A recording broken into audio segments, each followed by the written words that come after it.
Salindri iki Salewang iki. Niku Saleho. Saleho. Salindri Saleho. Iki wis takdire karo Allah Taala, Met. Sing lanang yo dasare sing wedok yo ayu, sing lanang gagah dhuwur, Met. Oh, alah. Iya iso gagah dhuwur piye maksudnya? Kok sakmono kok gagah dhuwur. Jane iki gedene sak petelot. Aku iki rumangsaku dagelan paling iki rasane pelek nyuwun sewu Mas yo iki tak Mbak Niken mohon izin. Iya, Mas. Upama ning donya iki ora enek sapa-sapa eneke wong lanang ming loro tok komet karo Slendro. Sing mbok pilih ndi? Kowe milih piye? Oh milih bunuh diri to Mas Dik. Menikan ro ngomong iso bunuh diri lho ora. Eneng pilihane gur ngene tok ya. Kaya aluk mati ya. Lah nyapa mati wong pilihane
Alhamdulillahirabbil alamin. Ya, Mak, ya. Nduk, dawuh, Mak. Puji syukur kunjuk ana ngarsane Gusti ingkang nyipta jagat awake dhewe sak kanca. Ing ratri iki bisa sowan ana ing alun-alun Reksa Gati. Reksa Gati. Kok asmane Reksa Gati? Reksa ki tegese ngopeni utawa ngayomi. Ngopeni utawa ngayomi. Ewadene gati kuwi tegese bab sing baku utawa penting. Banjur maknane penjabarannya kanthi mapan ana ing alun-alun Reksa Gati yang terpenting buat Bapak Bupati dan Wakil Bupati tetap berjiwa besar dalam mengayomi dan memakmurkan semua masyarakat Kabupaten Madiun. Kaya ngono kuwi ya, Mbak. Otak-atik gathuk ya. Ning asline ora ngono. Iki ya mung reka dayaku wong ya jeneng ditanggap lah ya ngelem to, Nduk. Ah iya, iya. Dur ya Pak Bupati yen karo kowe wis kaya anake dhewe. Oh iya temenanan wiwit jaman semono Piyayi Medion ya padha nekseni muga-muga Pak Hariwur tansah dipun paringi seger waras, sehat, amanah penuh dengan barokah. Amin. Terutama kesehatan ya Mak, mergo manut dawuh sing ndak tampa panjenengane anggene melayani masyarakat kuwi ora mung 12 jam ning 24 jam. Bener. Yen esuk nganti sore kuwi genah ya kuwi tindak ana ing kantor. Mengko bengi isih nampa dayoh meneh, mongko dayohe le kundur ya ngarepke subuh. Ya, bubar kuwi panjenengane banjur silaturahim keliling jamaah nindakake salat subuh ana ing masjid-masjid sak wewengkon Kabupaten Medion bar subuhan ngantor meneh.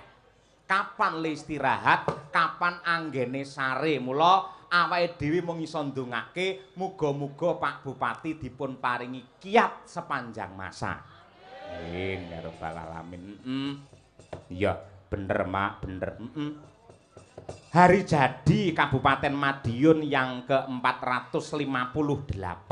Ya, dengan tema ya kuwi berinovasi dan berkolaborasi untuk Kabupaten Madiun bersahaja. Ya, Hari jadi Kabupaten Madiun merupakan ungkapan rasa syukur dan juga semangat baru dalam kebersamaan, sinergi serta gotong royong dari semua pihak agar terwujud Madiun yang bersahaja, bersih, sehat, dan sejahtera. Amin ya rabbal alamin. Apa ana meneh Mak penjabaran dari kata bersahaja, makna positif ana apa ora? Tetep ana, Nduk. Sepisan sing jenenge bersahaja kuwi sikap yang mulia, yaitu sikap sederhana, wajar apa adanya, ora neko-neko. Ya, Angka loro tegese tulus, jujur dalam perbuatan maupun ucapan. Kuwi bersahaja. Ana meneh werdine ya kuwi walaupun mempunyai kelebihan namun tetap rendah hati, tenang dan santun dalam tindakan sehingga kewibawaan dan ketulusannya mampu menciptakan harmonis dan keselarasan. Nganti kaya ngono ya, Mak. Mula sakjroning pengetan hari jadi iki aku kelawan kowe dadi kelingan sosok pemimpin ya kuwi Raden Rangga Prawira Dirja kaping 3 Bupati Madiun yang ke-16 yen ra kleru. Ya. Yang mengajarkan kita tentang nilai kepahlawanan, ketakwaan, pengorbanan, cinta tanah air dan pantang menyerah dalam memperjuangkan kebenaran serta keadilan untuk melawan keserakahan kolonialisme pada waktu itu. Kaya ngono kuwi. Ya Mak, ya. Mula Kang mangkono awake dhewe ngaturake panuwun kelawan Bapak Bupati Bapak Haji Hariwuryanto SHMAK. Wis panjenengane ya trep lamun to dadi Bupati Medion. Mongko adate anggere pejabat bupati ngono kuwi saurunge wayangan ki anggere pidato iki mesti dawane nganti 30 menit nganti sak jam. Ya.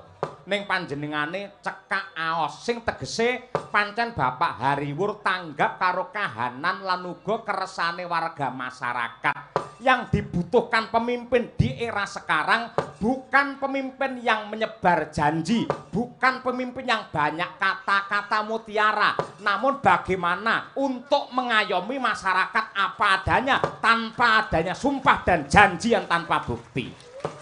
Iya, ngono kuwi ya, Mak. Kaya ngono kuwi. Iya, sembah nuwun. Ugi ngaturake panuwun karo Ibu Bupati ya kepareng rawuh. Mau wis kepareng request karo Bu Kesi ya kuwi ngersakake lagu-lagu sing nembang Niken Salindri. Oh iya, antarane apa? Engko tak wacane akeh banget kok, Nduk. Pamundhute Ibu Bupati yen tak itung enek lek sak kaset. Ha iya ngono kuwi. dicucukke yen ngono. Engko dicucukake. Uga ngaturake panuwun kelawan Bapak Wakil Bupati Bapak Dr. Purnomo Hadi MH. Iya, wis klop yen piyai loro kuwi.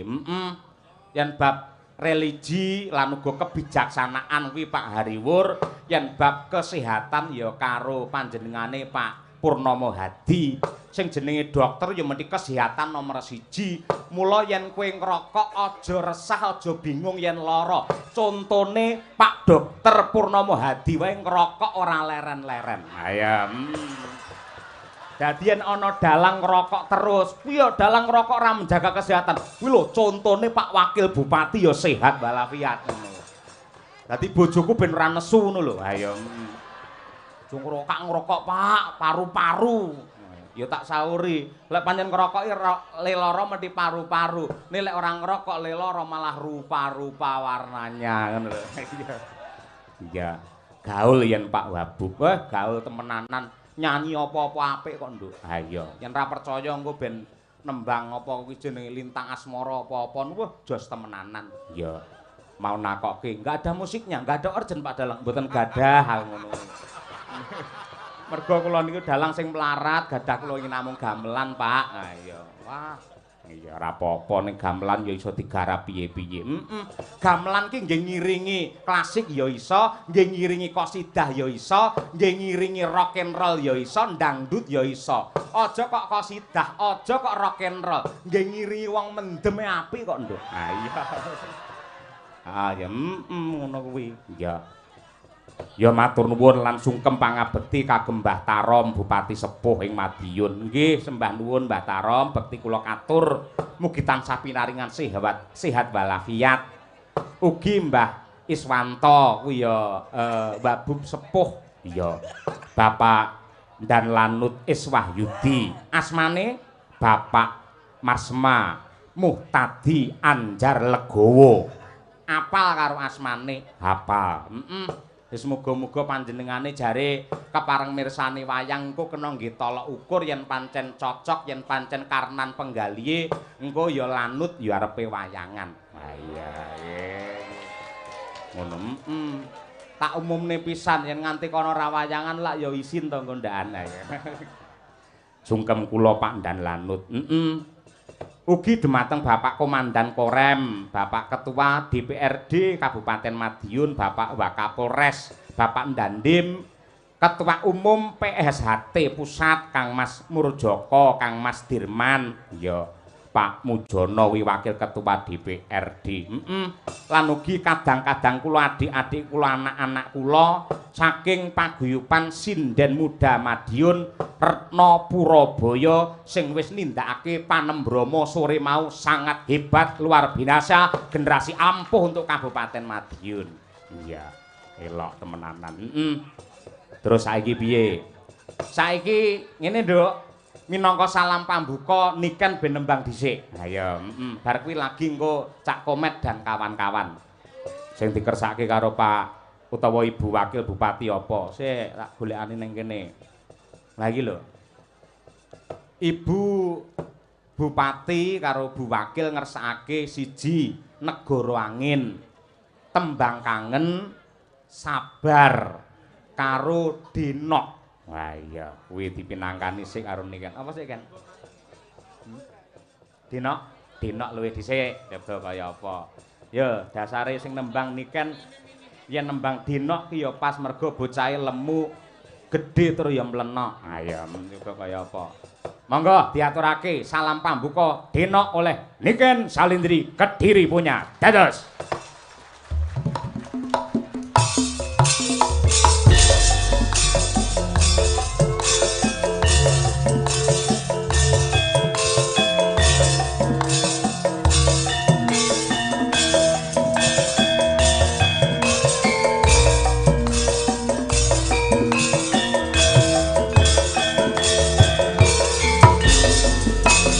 Bagian untuk warga masyarakat Madiun, monggo dengan bangga, dengan semangat membangun Madiun berkaca. Yo.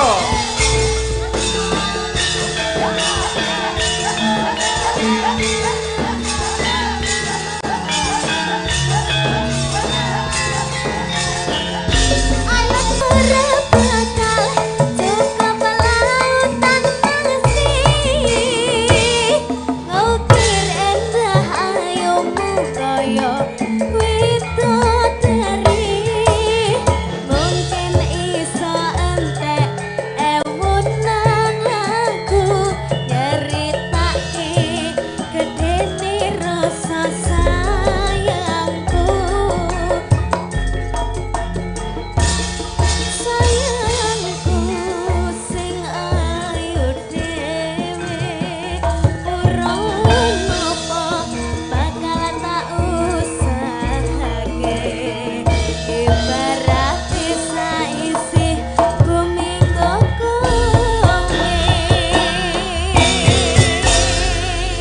Tepuk tangan untuk Niken Salindri, terima kasih. Wis marem temenanan. Wis karo ndongake para warga masyarakat sing ndek mben adate yen wayangan ning halaman pendopo kono, ya. Merga Bapak Bupati kepareng nindakake aspirasine warga masyarakat dina iki digeser mapan ana ing alun-alun Caruban Reksogati, ya. Nyatane sing rawuh ya nganti semene akeh ya Mak. Ora kalah karo pengajian Gus Isdam iki kae. Ayo ya uga matur nuwun karo Patski, Abah Kirun dan kawan-kawan sing wis tansah nderekake karo Pak Hariwur karo Pak Purnomo Hadi. Sembah nuwun Bah katresnanipun. Lah iki awake dhewe sadurunge memberi support nganggo aja dipleroki minggahe Cak Komet. Oh ya. Iki mau neng transit aku ya ngorek-orek Asmarandana. Gandeng mau Medion maju bangun wis diaturake, panas-panas mlaku wis diaturake, saiki genti Asmarandana. Ayo. Sing nembang sapa? Yen Niken kuwi sinden viral era milenial. Saiki ngaturake sinden viral era kemerdekaan biyen ya. Tahun 90-an. Ya kuwi Ibu Sukesi Rahayu ya. Aturna Bu Asmarandana. Nun. Tak foto mau lho, tak foto ayo nggih. HP-mu tak silih mau ya ta. Tak foto bar kuwi tak cek sampean WA-nane karo sapa ae ngono lho. Temu ora? Oh, aja mari bingung kok ora. Senengane gawe kaget sing lanang ayo. Ayo. Rung tak kirim, ayo. Ayo. Mongko mambengi ya bar tak kirimi lho, Dek. Ayo. Nah, pelok. Nah, pelok engko seleksi langsung mlebet tenggen aja dipleroki, ngoten. Nah, kuwi lho Pak Daryanto lho ya, nggih. Sampun. Ketemu? Sampun Kang Mas. Nah iya, senengane mari kaget ora. Wis tak HP-mu tak silih to, tak foto ceklik ngono mau. Ning tak foto ki ora tak nggih moto apa-apa ya moto notasi kuwi. Ha iya ngono kuwi. Nggih. Ba. Guyub rukun lan harmonis pejabat lan masyarakat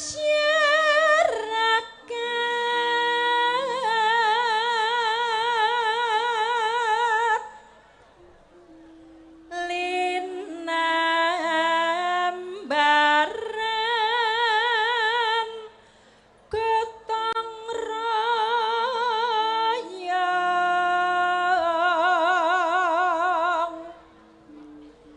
Madiun kondang ngumandang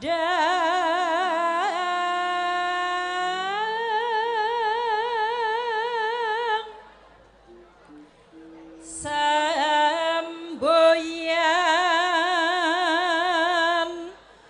bersahaja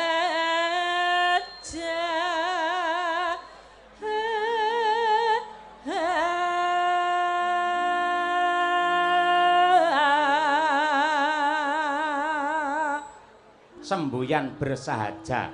Sesarengan kalian sinten Bu Kesi? sesarengan Pak Hariwur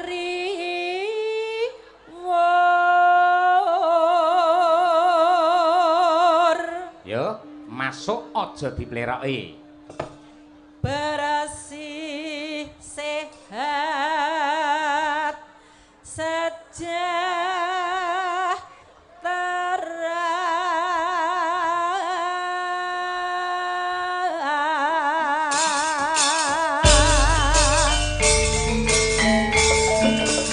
sehat sejahtera ya. Monggo tak komen.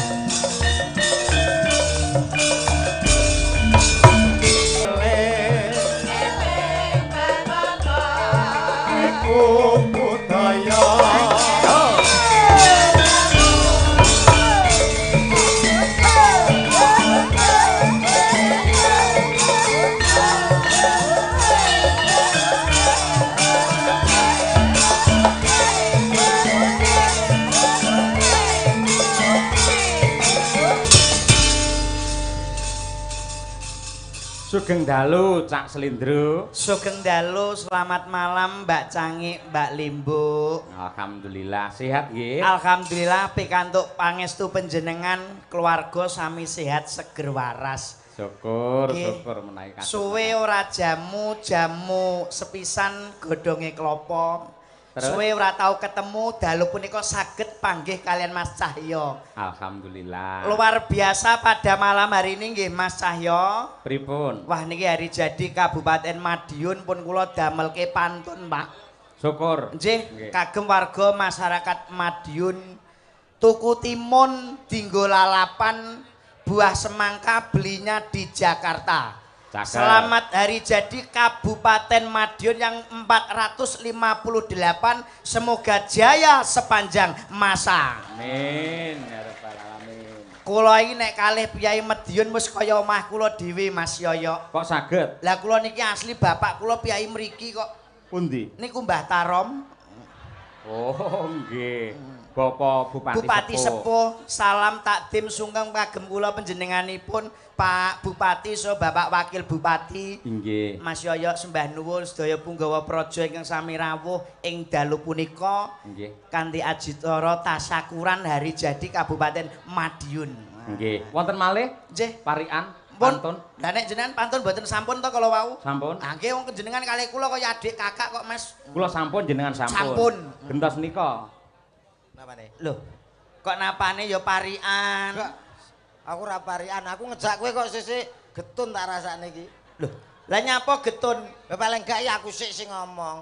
Lah kowe ape ngejak sapa sing Lah iki lho pamflete gambare ya aku kok kowe ra enek kowe rene nyapa? Lho sik. Elingku ki sing kanan ki Mas Yoyo. Lah terus aku Pak Bupati. Lah kok terus moro-moro nek awakmu ki lho. Lho. Lah kowe lehmu WA aku piye nyuwun sewu kula ulur riyen nggih Mas. Nggih, dipadangke dhisik, cetake Sik, dhisik. Iki tak jelaske lho Mas. Piye? Iki mumpung urung kelakon lho lekku nyambut gawe lho.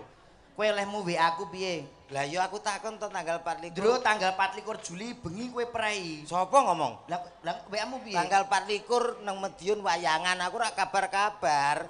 Ngono lho, lah kok awakmu terus dandan melu iki. Sik, Kuwi lho jenjalu Pak Bupati. sik lah iki Sik kok sik dijelaske iki rong cetha lho kuwi. Pripun? Iki rembuke urung jelas.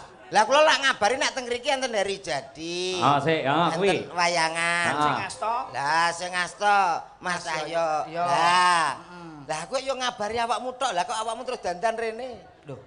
Lek ngabari piye? Lek WA piye? Lemu WA piye nggonmu WA? Tanggal 24 Juli. wayangan 24 Juli ning alun-alun Madiun Madiun, Caruban Caruban. lho ngono. Lah aku gak melok Lah niki jawab siap Mas. Ngono ki. Sing siap apa ki? kadung dandan kok terus anggar aku melu sapa? Lah nek ngono kuwi aku saurunge munggah wis tak pikir, Ndro. Lho, Ngono lho. Lah kowe ya gedene 250 ya tak pikir engko. Iya. Ya aja Pilih ngirit-ngirit sendalu. ora. Macange Mbak Yu Limbu. Nggih. Namung anu klungsu-klungsu nderek udu. Dedonga. ndonga apa? Dalu punika mugi-mugi masyarakat Madiun sesuai dengan namanya Madiun. Nggih. Madiun saged mandiri, masyarakatipun guyub rukun Allahumma. Amin. Amin. Yen bab guyub rukun ini sedaya sampun ndongaaken. Nggih. Pak Bupati sampun, Pak Wakil sampun, kula nggih sampun. Aku ya wis rampung wae lah tak ndongake ya Mas yo. Mosok ya ming guyub rukun sing nggo modal Bojonegoro tekan Madiun ya ming kuwi tok to Mas. Lah kowe ape takon apa wong aku Pak Bupati ki wis kaya anak dhewe kok. Lho, Pak Bupati karo awakmu kuwi Bapak Hari Wuryanto menika pun nganggep aku ki anak dhewe. Lho, mula kula apal panjenenganipun Bapak Bupati. Kowe takon apa wae lho. kowe omonganmu aja Nyun sewu, kadang-kadang masyarakat mriki malah jenengane dereng apal. Oh sik, kula mboten Pak. ngerti malan. Lho, Kula kula menika serawung kalian Pak Bupati wiwit kula tasik Joko lho. lho nggih to? Nggih. Tapi rak dereng ngertos to. Dereng ngerti. Panjenenganipun Pak Bupati menika SD-ne teng pundi? Lah kowe Kula saking apale wong dianggep anak. kowe iki SD-ne Pak Bupati menika teng Dempelan. leres Gitu, Pak, Pak. nggih? Dempelan Pak. Wah, Nah. tiba ya leres ya Mbak Cangik. Ya bener pancen panjenengane kan piyosan dempelan kono. Lah, niku SMP Mas, SMP 1 Madiun. Nggih leres Pak. Wih kok ya apal kowe Mat. Lah aku kok Tapi nek SMA ora mungkin paham ki Mbak lah Cangik. ya saking apale ngerti ngono. SMA SMA 1 Madiun. Sarjana S1 Mas. Sarjana hukum teng Jember. Nggih to Pak nggih? Lah, Kowe kok ya peso tiba ya. Nyolong pedal lho iki. Wong ditanggap ki ya kudu ngono kuwi lho Mas. Ora kok kursukur omong dongane. S2-nipun panjenenganipun Pak Bupati. S2 wonten teng UPN Surabaya Veteran. Nggih to Pak nggih? Lho, Hobine Bapak Bupati apa? mancing nak mboten klentu. Lho. Sik. Kowe iki nek iki ra jelas aku nek iki ora percaya. Lah ki nyapo takon Sing hobine mancing iki awakmu. Iki kok Pak Bupati iki selalu dekat dengan rakyat to nggih Mas Yoyo. Leres nggih, selalu keliling nyambangi warga masyarakat. Oh nggih. Ini adalah Bupati kebanggaan Kabupaten Madiun, Mas. Madiun, betul. Kalau Kabupaten Madiun itu sudah jelas kriterianya 5R. Apa niku? Kudu pinter. Nek panjenenganipun Bapak sampun pinter, cerdas nggih mboten, Mas? Nggih. Bener, Bapak itu selalu bener. Tur bener. Mesti nek wis bener, biasane Bapak iku kober tilik wargane menyempatkan. Sing pungkasan Bapak ora bakal keblinger. Leres mboten, Pak? Oh nggih. 5R nggih. Pokoknya nek nganggo R itu pasti hebat luar biasa. Nek nganggo? Nganggo R. Asmanipun wis jelas Bapak Hari Wuryanto, R kalih. Oh nggih. Pak Purnomo Hadi R R kalih. juga. Mbah Mutarom R Nggih. kalih. Mbak Niken Salindri ada R-nya. R. Selendro ono R. Mbak Kesi Rahayu R. Sik pertanyaane. Iki dalange ora nek R lho iki. Lho, enten jenengan Cahya Kuntadi. sanes Cahya Kuntari. Oh ngeling-eling jeneng Kowe iki ra jenenge abang le jenengku ora. Kanca-kanca krawitan Madangkara menggunakan R. Apa wae jeneng sing nggunakake R iki mesti wonge kondang hebat. Jenengmu sapa? Komet. Lah iki elek. Nggih mboten Mas. Oh iya, Ora tanpa bakal R. kondang. Apa genti komer ngono piye? Komer. Lah kowe iki kancaku ya ora apal-apal. Aku ya nek R. Mosok Mas. Loh, Supri Komet. Mosok dagelan jenenge Supri kok. Mosok gara-gara R kok melarat kok ya. Nggih. Kowe ya dongane iki ya sing apik-apik. Ya didongakne. Paling tidak acarane nopo? Hari jadi Kabupaten Madiun. Dadi apa? Loh. Hari jadi Dadi apa? jadi reok tak bacot cengelmu ki kok. Begini takon nesu lho. Iki pengetan hari jadi nggih Mbak Limbu. Leres yang ke 458. 458 dari angkanya sudah diketahui Apa? 4 5 8 papat tambah 5 24 Sik op. Sik akeh men to kuwi. Kowe iki ngomongmu ngladra kowe iki guru lho, Mas. Iya. Digugulan ditiru lho. Pira 4 tambah 5 iki Iya, ya, 9. iya. Kok iso 24 iki lho. lho karo kancane dhewe. Banyol iya. yo banyol ning aja maksa nemen-nemen to, Aku ki mau ngetes awakmu ki fokus apa ora ngono lho. Nek iki maksa iki. 4 tambah 5 ki wis 9. Nah, iki lho. 9 tambah 8 17. Bener. Angkanya 1 dan 7 Maknane maksudnya dari siji yaitu menjadi satu tujuan Madiun menjadi maju, tentram dan juga rukun lho ngono. Mula angkane 1 dan 7 ana sing ngarani 17. Apa kuwi 17? Mugi-mugi saged pikantuk pitulungan kang kawelasan saking Allah Subhanahu wa taala. Kowe kok apal men yo met iki. Aku yang lunas ngene iki, Ndro. Aku iki garing nyaur utang.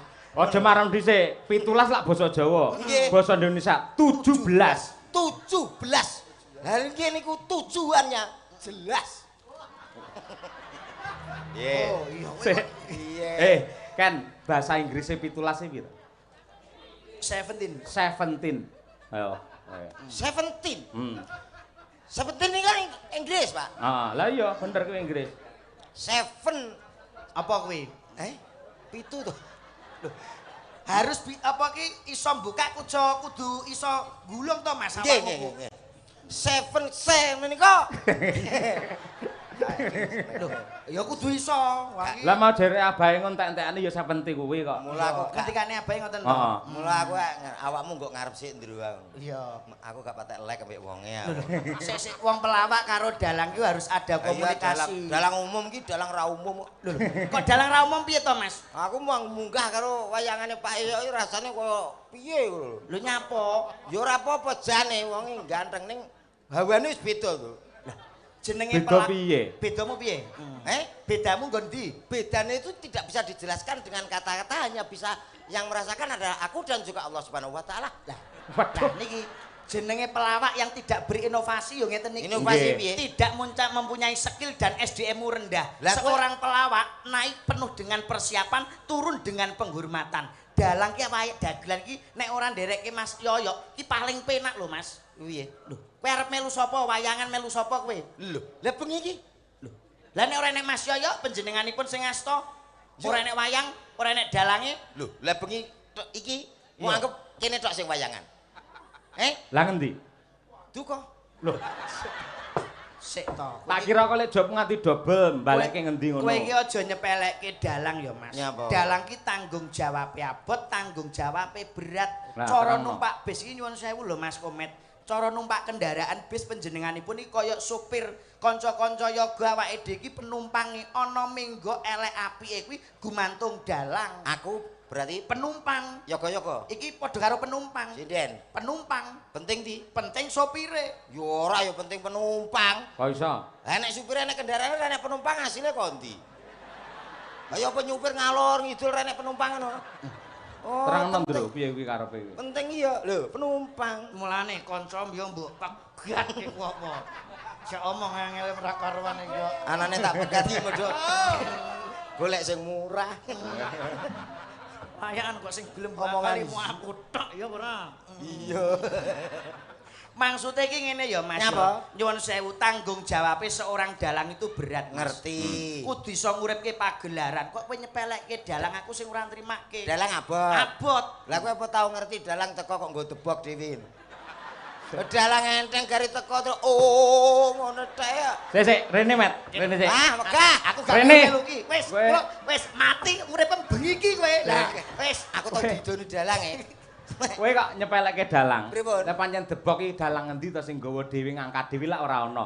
Sing dikarepne slendro abot kuwi gaweane. Nuwun sewu. Nggih. Aku ki sewengi utuh. Sampeyan lek gur limbukan utawa bar kuwi gara-gara tok. Nggih. Aku kuwi wit jam 09.00 nganti menjelang subuh. Kuwi cerita terus, pikirane mubeng, mripat nyawang, lambe omong, tangan serakatan, sikil njejeg keprak, ngempet nguyuh. Sik lah jenengan cerita ngoten lah napa niki meneng ae napa niki mboten mikir mboten melek suwengi. Loh. Niki nggih melek. Iki yang kepepet, nguyuh entuk, pengrawit entuk. Lan Dalang jenengan mbok titip. Ngono ora kreatif. Apa nanti yo titip aku lho. Ora kan iso to. cara ngendi yo dititipne lho. Lah napa diselang? kowe ngawur lambemu lambocok. Diselang tak turuni ning kowe ya. Kowe aja Napa? ngawur lho Mas. Napa? Mas Soyo iki sampun haji lho. Kowe nek disedake bakal njaluk apa kelakon kowe. Aja ngawur gak trimo aku. Dalang mbok sepelekke kowe nek ora enek wayang ora enek dalang arep melu sapa? Lho, baru ngono Mas. Lho, Tapi setidaknya kowe iki kudu bangga. Mas Yoyo iki panjenenganipun dalu punika ngagem busana Jawa. ngene lho, aku ki anane ngomong ngono iki kudu justru kuwi hati-hati saiki dalang kudu hati-hati. Lah ngopo? Era tahun 2026 ini masalahnya sudah mulai wayang bisa jalan tanpa dalang. Mula hati-hati, Pak. Kudu tetap belajar inovasi kreatif. Piye Lho. carane wayang tanpa dalange piye? Ora enek ya Mas. Jenenge Enek, wayang iki mesti ana dalange. Heeh. Bakul wayangnya mosok apa bakul nggawa sak dalange kaya ya ora to. Mesti ya bakul tok. Met, nggawa wayang. komet. Kowe wis tau ngemut mercon bledos dhuwur ning cangkem ngono. Dereng. Iki pertunjukan dudu bakul wayang. Oh, iya aku gak woro-woro. Kowe iki kok nyepelekke Mas Yoyo. Mas Yoyo iki kabeh piranti iki saka Solo digawa kabeh. Ngerti. Gamelan kagungane Mas Yoyo. Nggih to Mas? Nggih. Apa iki jenenge sound audio iki kagungane Mas Yoyo, mik-mike Mas Yoyo. Kowe modalmu apa ming contong tok iki lho. Lah nggawa mike kok bangga lah nyok. Sik. Kose to? Kowe iki ndagel neng kene modalmu lak tutuk omong. Mongko yen omong sik mikir gini. Lah yo. Saiki ndagel lho. Aja dikene. Mas Lendro aja dikene. Saiki salam karo para pelenggar. Ora masalah. Terus. Bapak-bapak, ibu-ibu. Matuk. Loh, Weh. ngawur iki jilake kok mulih. Lah iki sing gawa aku. Sing ngomong yo. Nyileh sedilo. Loh, lek nyilih iki kudune kan menghormati karo sing disilih. Pamane ya aku nyilih dhuwit ning sampean Mas Komet. Kamendhi kula nuwun, nuwun sewu Mas Komet. Kula sowan mriki, heeh, karo isi-isi ngono ta. Badhe ngampil artanipun. Kowe nyilih meku lho, kok iso malah ngelok-ngelone aku lho. Mak padakne aku bakul wayang iki karepmu piye? Ayo ndodok njaluk ngapura ayo. Sikile piye? Sing tengen. Sikile. Sikile. Aku nggo sikil Aja nyilih miku. Weh. Iki mike Mas ya sikile. Sikile. Halah, sikilmu iku lho. Maksude sing ngarep sing ndi sing ngarep?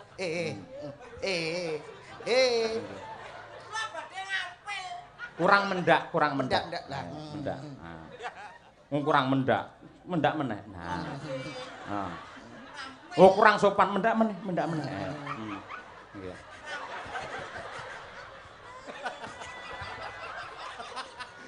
Iki jane dagelan apa ula. Aja nyepelke. Piye ngambil sing apik? Ayo. nyambut mikipun, Pak. Ya. Tahu bulat. Bareng disilih nyepeleke to. Matur guyon Pak. Sik ngene, Dalem, Mas. Nuwun sewu Mas Lendro kali Cak Komet. Nggih. Gandeng Bapak Bupati menika lek piyayi budaya. Nggih. Mesti rena ing penggalih lan kula kali panjenengan mewakili warga masyarakat Kabupaten Madiun untuk menghibur dumateng para lenggah sedaya nyuwun kanthi sanget Bapak Hariwur syukur menawi kalian Bapak Wakil Bupati tindak wonten ing pepanggungan. Para lenggah setuju nggih para penonton? Nah, Setuju. Suara rakyat adalah suara Tuhan iki. Nah, katur dumateng Bapak Bupati kalian Wakil Bupati. Monggo katuran jengkar saking paling tumuju wonten ing. Rungokke Mas saya lek ngendika iki lho le nyarke nggih jaman modern saiki iki aja ngono kuwi wis lumrah kalah apik sampean karo Pak Gayeng. Cara modern iki piye carane? Cara dangdut met dangdut. Nah, dangdut iki gaweanku apa? Wis ora was. Aku biyen rung nang wayange dangdut. Bagian apa met? Kerek panggung iki. Yo. Spesial dalam rangka Hari Jadi Madiun Toh. Kita sambut salah satu nomor satunya Madiun. Ada siapa dia? Yo, loh Pak Bupati kata yo. Kok iyo iki lho, mbok kira biduan apa piye? Lah jare dangdut lan kulino artis kita yo. Dangdut yo dangdut tapi muku kakean lemu guyu kuwi. Oh. Yo Mas yo. Nggih. Kakean niku. Siti ae. Baik saudaraku semuanya, Lah ngono lho. tak panggilin salah satu nomor satunya Madiun Toh. Ada siapa dia? jare kon sithik. Lah sithik iku yo kesithiken niku sedengan ngono lho Mas. Mari kita yo. Aja yo gawur ya. Ngapunten lho Pak Bat. Mohon izin Pak niki. Mboten apa golek dhuwit Pak. Yo dhuwit sapa kok golek dhuwit? Ya engko menawa kowe. Ayo. Yo. Engko Pak. Wis Lendro Mas coba ya. Nah, ciri khas Piyayi Madiun ya. Panas-panas mlaku engko nembang bareng kalian sedaya para warga masyarakat sing rawuh mriki. Ya. Monggo kula nyuwun kanthi sanget Bapak Bupati lan Bapak Wakil Bupati tindak wonten ing pepanggungan. Ya, panas-panas mlaku. Dados.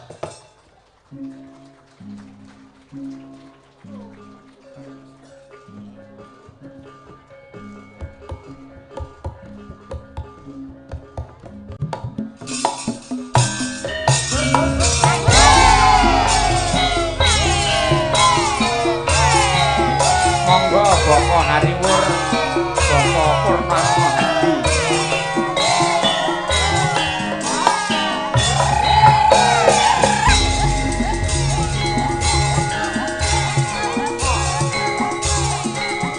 Monggo para penonton nembang sareng-sareng untuk hari jadi kabupaten kita yang tercinta. Ayo.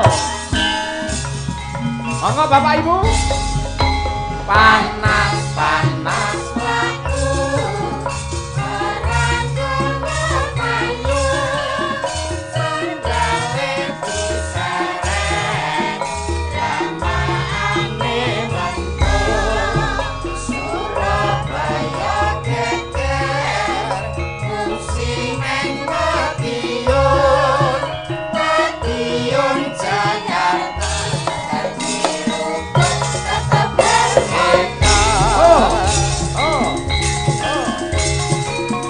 Masih panas ya melaku ya mas. Ya gitu. Penting guyub rukun.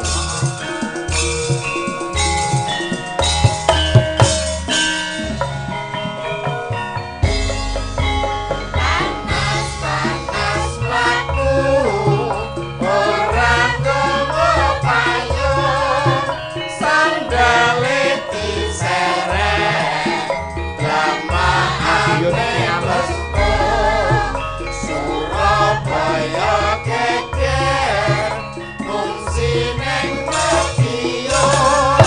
Madiun Ciami dirukun tetep harmoni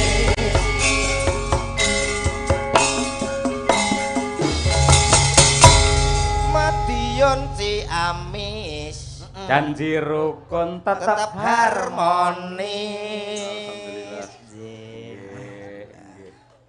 Sugeng dalu Mas Cahyo. Nggih, sugeng dalu Lan Bapak. sedaya masyarakat Madiun, alhamdulillah sedaya sehat.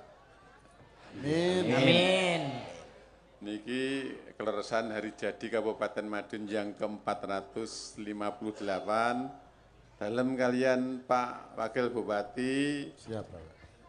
Insya Allah siap memberikan pelayanan terbaik kagem masyarakat Kabupaten Madiun. Amin.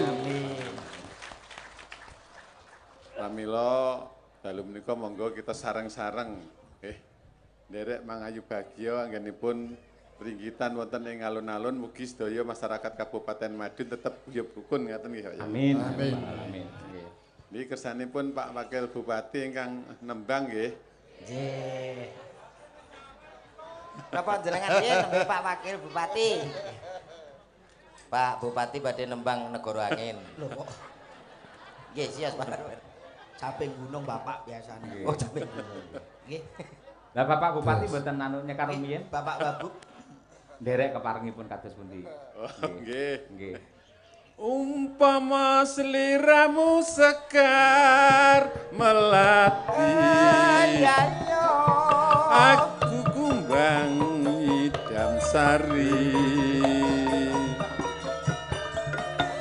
umpama sliramu margi wong manis aku kang bakal liwat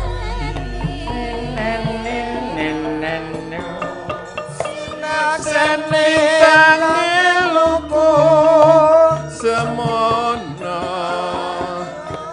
hati-hati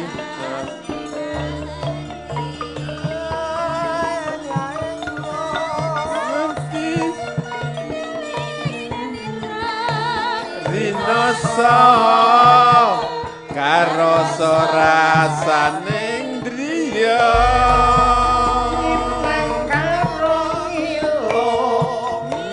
rasa jagat raya kalingono ukir lan samudra ora ning aduh hati-hati selawase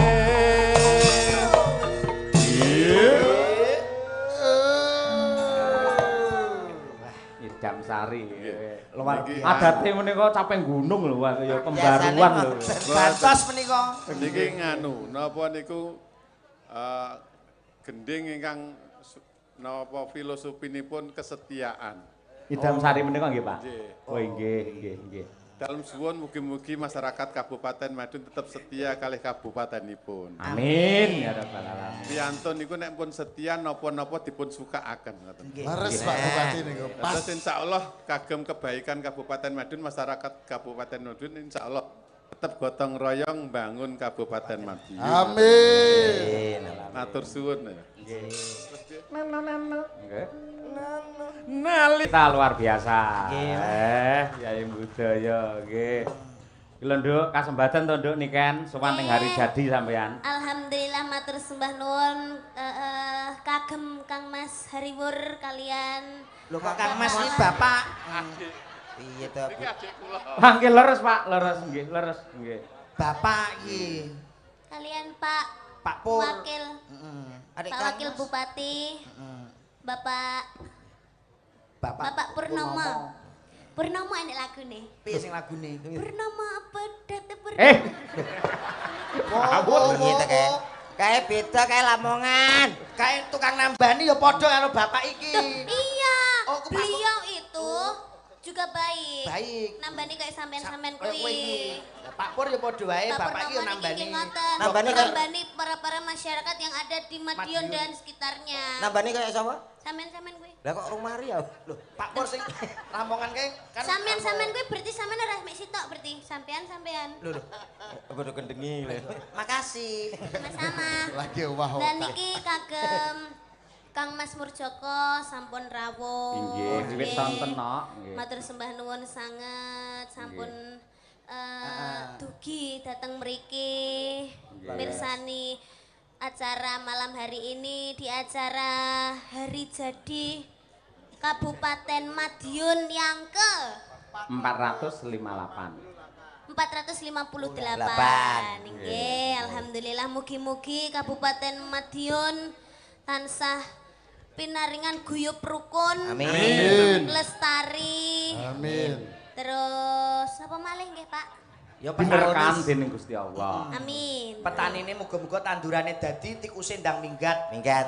Ah niki ngeten budhe niken. Iya. Nah, Sik kok budhe lho ngawurmu ku lho lho. kono yo Kang Mas yo dile. Kok ya budhe Ngersake Pak Wabub menika duet kali Mbak Niken. Mbak Niken. Nggih. Lagune napa? Ah mentem edokan. Eh, Walah, Lintang Asmara kok mendem wedokan. iki padha karo ngendikane Bapak Bupati, filosofinya kesetiaan dalam berpasangan. Ya, contone. Contone kaya Bapak Bupati wae oleh nembang Oke. ngaturke tembangipun wonten Nyidam Sari. Heeh. Bapak Wakil menika Lintang Asmara. Lintang Asmara. Kesetiaan dalam berumah tangga. Contone Mas Yoyo. Nyapa? Garwane diderekke. Derek terus. Didereke mergo kae nek gak nderek kae nakal. Ngono. Kae wis ganteng laris. Pak, mboten melu-melu Mesti kaken pola. Mula dikontrol dengan panjenengane Bu Gesi. Met, komet. Napa? Rene yo, takmut wegah. raimu ngene.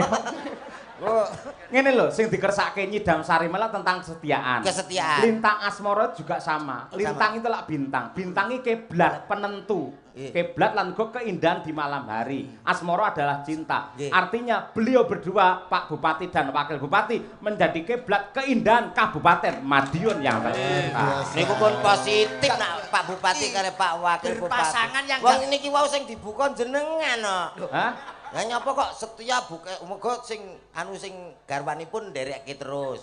Nah iku mboten masalah setia, nek mboten nderekke jenengan menggak minggo. Dalangane laris, ganteng. Wah, engko nak kene sing kontrol bahaya. Lah bojomu kok ora melu? Hah? Bojomu. Lah aku wis los dol. Nggih. Sapa ta sing gelem ya? Iya. Nggih. Kaya jujur ta iki. Enggak Pak, Monggo Lintang Pak Asmara. Purnomo. Wah, Monggo, nggih. Mas. Kuwi lho kan disiapke arep duet karo jenengane sepatune putih anyar iki Pak Wakil Bupati. Oh, nggih, Pak. Nggih, nggih. Wau mbisiki kula kleru karo weke bojoku Mas. Lah komet nggih ngoten no Piye? Sepatune anyar niki warnane ireng niki, Pak. Pancen kulite, Dik. Oh, kulit. Lah kowe ora ngoroh komet saiki jog dadi dagelan kondang ki sikile ditato bunder kene ya met kene ya. Kuwi nek nalpot ta. Tato. Apa ya kuwi? Kena nalpot tak kira ditato. Biasa pekerja keras iki ya ngono. Nggih Pak nggih. Enggak Pak. Pak Wakil menawi badhe paring dawuh riyen. Bapak. Sampun. Yang penting masyarakat Madiun guyub rucut nggih. Amin. Insyaallah dongaaken Pak Bupati kalih kawula sageta mewujudkan amanah panjenengan membangun Kabupaten Madiun ingkang bersahaja. Amin amin ya rabbal alamin. Nggih. Nggih. Cekap Mas Jaya. Ngapunten namung gamelan mboten enten musike nggih, Pak. Mboten napa-napa. Oke, lintang asmara kagem panjenengan semuanya. Yuk. Yuk, dados, yuk.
Janji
tepuk tangan untuk Pak Wabu, Pak.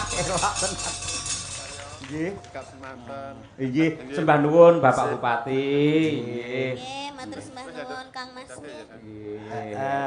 Sembah nuwun Pak Wabu, Pak. Pak Pur, Pak Bupati, sembah kasuwun sehat selalu ya Mas Kemet. Heeh. Dalem Pak Babu. Napa niki? Mboten jenengan swantenipun sae ngoten dadak maringi. Pak niki napa to Pak? Pak kula malah ewoh Pak. Met aku ora bayar gak apa-apa Met, wis ditomboki karo Pak Wabub. Nggih. Ini Hahe koordinator iki. Lah yo ilang nek iki. Awakmu ndi ya wis entuk ora? Apa? Enggak.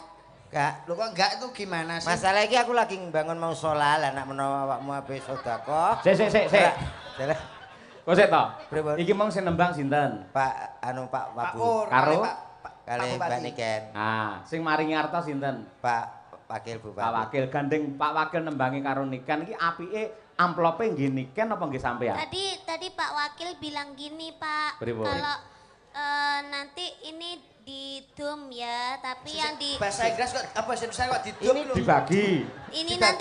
ini nanti didum sama pengrawit sama sinden, tapi yang dibawa sama Komet buat panjenengan, Mbak, gitu katanya. Berarti sing tak gawe iki nggo sampean. Iya, katanya gitu. Lah iya tak gawakno. Iya makanya. Loh, Kok raimu elek ngono? padha rambadroke ta. Diomong ya. Angger enek-enekan iki aku.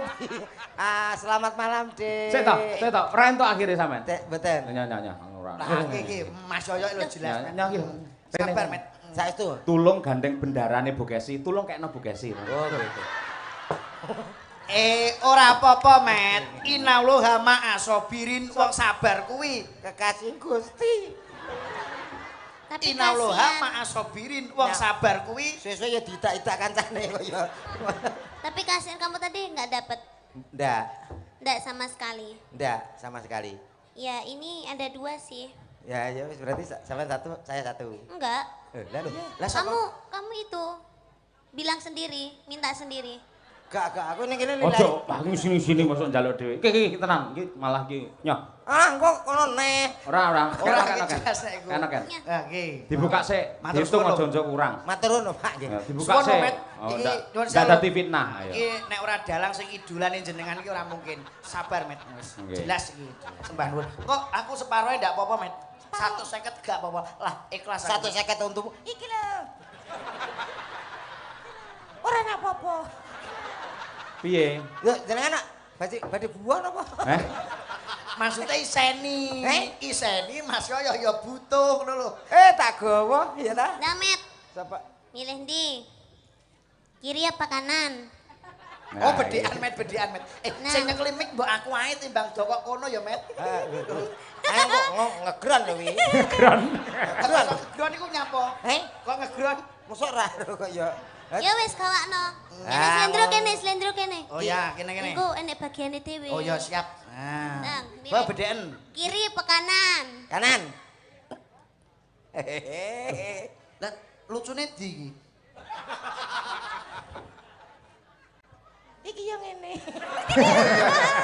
Oh, iya. Kleru milihmu berarti. Milihmu kleru. Milih nih. Milih nih, mau enggak milih nih? Ya milih nih.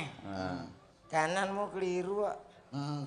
Ayo, milih nih. Iki nek gak mbani kan gak mungkin awakmu di paringi. Kiri. Ya.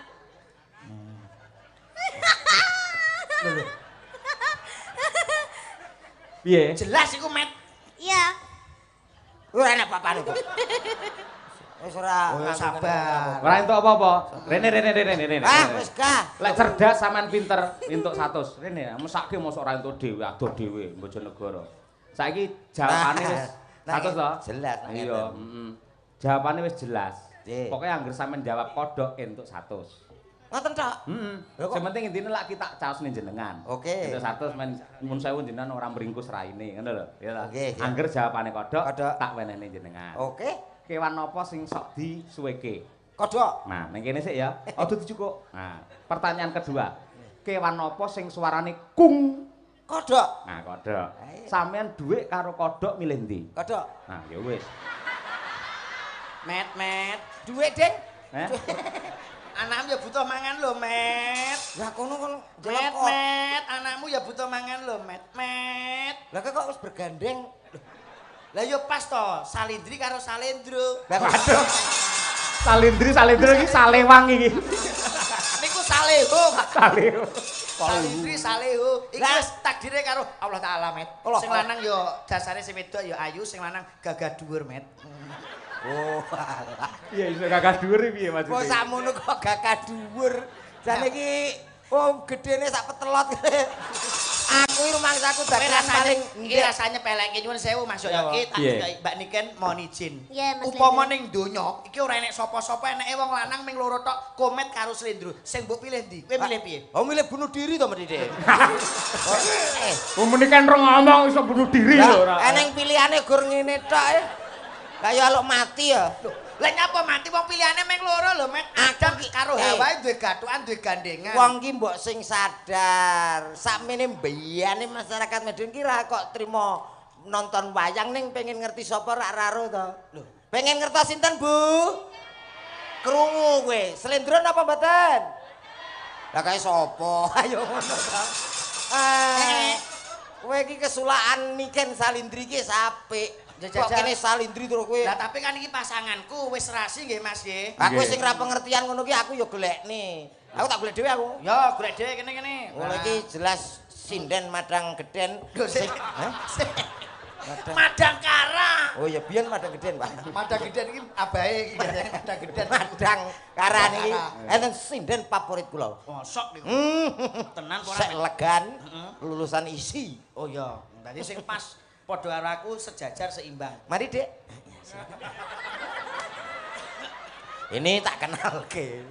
Sik omong-omong sik legan-legane tegese rung duwe bojo lho. Nggih. Lah nggih. Lah apa ora melek mripatmu kuwi genah bukesi lho. Ngaku-ngaku nyapa to, Pak? Lho, Sik. kok ora ngaku-ngaku piyai sak alun-alun ngerti lek bukesi iki bojone Ki Cahya Kuntadi iki ngerti. Niki anu bojone Mas saya to?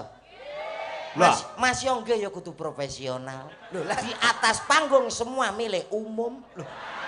Ngaten lho. Lah saiki tekoke nyuwun dawuh karo Mbak Kesi, yakin apa ora jajal men? Lah, yakin mboten apa-apa nggih? Nggih. Kok kono gek apa ki ngaku-ngaku ya. Sik bukesi, sik tak omong sik bukesi. Kudu kok pikir tenan lho bukesi. Provokasi. Kudu pikir. Provokasi. Sampean iki ayu ya to. Lah aku ya kudu dianggep elek apa piye? Rasa mbok ketokno wong butak ngene lho iki. Bukesi, sampean iki cantik, dosen ya to, sinden kondang. Ayo.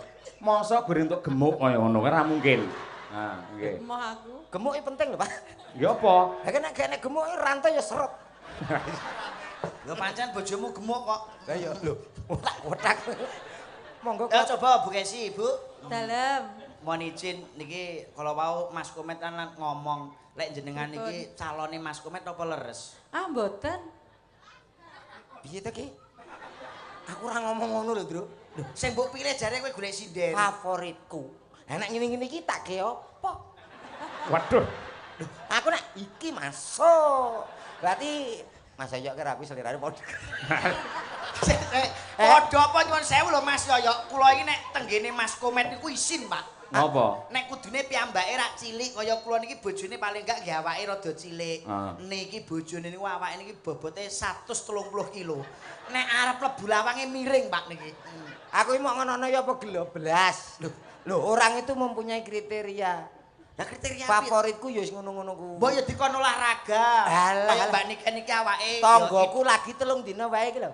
Kelangan bojo. Lho, lah kok iso iki? Gara-gara langsing kuru. Dijak buah, jak neda manter GL Max buyanter plebat. Teko mah ganti cahe. Sik jare bojomu tahu kok kon lari-lari kae. Kan kon lari piye bojomu kene. Lah tiang-tiang ini paling goes di pirang kilo. Lari iki. Lari bojoku gak terima kelon, Pak. Lah piye? Wis rong sasi. Loh, Kok rong sasi lari rong sasi lho. Kayak digawa wong, Met. Gak kayak maraton kayak sumpah. Kayak digawa wong. Lho kowe kok ora kok meneng ae? Terus takon, "Yo, Aku tak ayem-ayem dhewe. Dikon olahraga sesuai program pemerintah ibu-ibu PKK ki senam nggih Mbak Niken. Mbak Niken senam toh? Iya. Lah senam Pilates. Anu fitness. Pilates. Pilates nek bojoku kayak fitness. Awake pit atine ngenes. Dadi aku nek buone sikon nggo nguri ya, gak melu ngono. Nek isoe bojo pegaten emet wis elek bojo iki. Iki piye to bocah kok? Elek bojomu kula isin mati kanca niki. Dosa wae. Bojomu pegaten ae nek aku. Kok pegaten ki tak waplok pisan wae. Iki guyon ya guyon dirungane para panggawa. Lho tenan lho. Waduh. Sapa? Aku yang mau ngomong to jare. Dirungokne sapa? Para panggawa. Wis pegaten ae. Kliru sithik. Ora cocok karo kanggo kowe iki ya. Nyapa? Kula isin lho Mas Yoyo. Lah kok kula wingi kan tanggapan ki Nganjuk mampir gawe Mas Komet. Mas Komet hobine mancing dereng dugi. Mancing Pak kula. Bojone enek. Nggih, andukan ngeten iki to. Andukan sementen kali sementen. Lah kok kurang anduke to? Kayak apa anduk? Apa kae? Terpal no. Gak cukup nek trimo anduk ra. Isin aku terus tak kandhani. Mbak, Mas Komet nek di sampean kok gak isin gak wirang karo aku to. Wirang apa Mas ora apa-apa Mas Komet gak enek. Oh, mbok yo ngono kuwi saru Kang kula ngoten. Saru piye? Jajal aku delok ngono. Mas Komet sing wedok muni ngene. Kene 2 juta. Tak bayar 2 juta, Met. Niki lho, Mbak. Lah kok langsung beyak ngene to, Met. Kaya dirembeti tekek, Met. Ya mau masalah bojo sing apik lho. Tenan pegaten. Lah bojoku buka ngono kok trimo rega 2 juta. Waduh, berarti kira ruwen-ruwen kowe. Pegaten ae ora apik kae bojomu. Wis ora becik